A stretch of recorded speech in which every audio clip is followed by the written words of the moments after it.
Mark is a haemophiliac.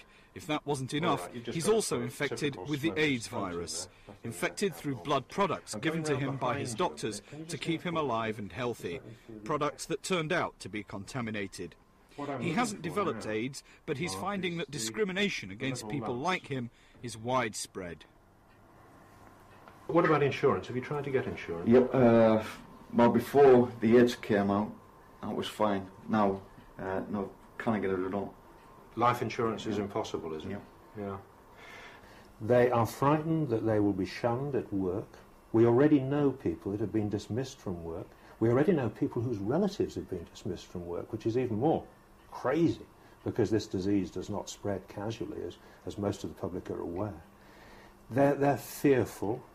A lot of them feel dirty. A lot of them feel as though, because their blood products were contaminated with this virus, they themselves are in some way contaminated.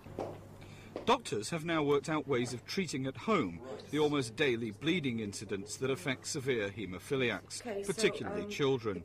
Their charts generally show the progress. But infection with AIDS adds another burden, especially for parents of haemophiliac children. These parents were too frightened to face the cameras. Well, I feel very frustrated, and yes, I do feel angry about it. I feel angry that people are wanting to treat haemophiliacs in this way when they have really struggled all their lives to lead a normal life. They have this handicap always with them, and now they are being forced to really hide away. Well, I haven't been able to get insurance for myself because on every form it asks whether you've had an AIDS test, and because I am the mother of a haemophiliac, I have had.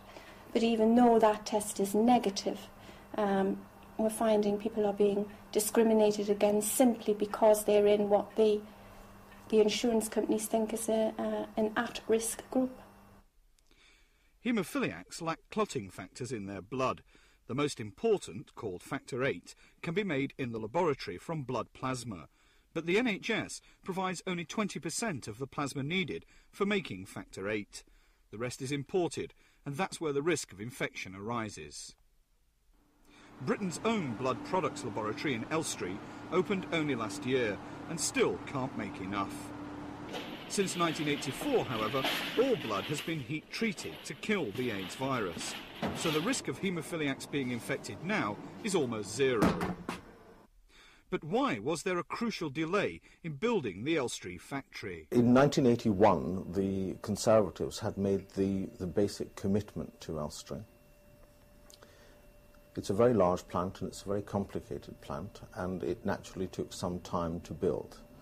Why there was time wasted between 1976, when it was quite freely and publicly acknowledged that there was a risk associated with imported blood products, in 1981, is the question to which no one will ever know the true answer.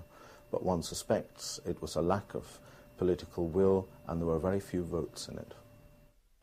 John Prothero, a haemophiliac infected with the virus, knows he could pass on the infection to his partner Sharon through sexual intercourse and even to their unborn children. It's one thing for me to come to terms with it and you know, accept it for myself. The other big worry for all haemophiliacs who are positive, of course, is the effect that it has on your partner. So you've always got to practice safer sex on the hope that that is going to be the protection that it would appear to be. I mean, so far, as we know, that does protect your partner, but I mean, there's no way I could put Sharon at risk. You know, I'd rather stop going out with her than that. And presumably it stops any idea of having a family. Oh, indeed. I mean, there's the risk to her if we wanted a family in our lovemaking, but there's also the risk to the unborn baby. That risk the government can't change, but it could help with special insurance for people like Mark and with weekly allowances for special needs. Haemophiliacs have special heating requirements, very often dietary requirements and clothing requirements, which other children simply don't have.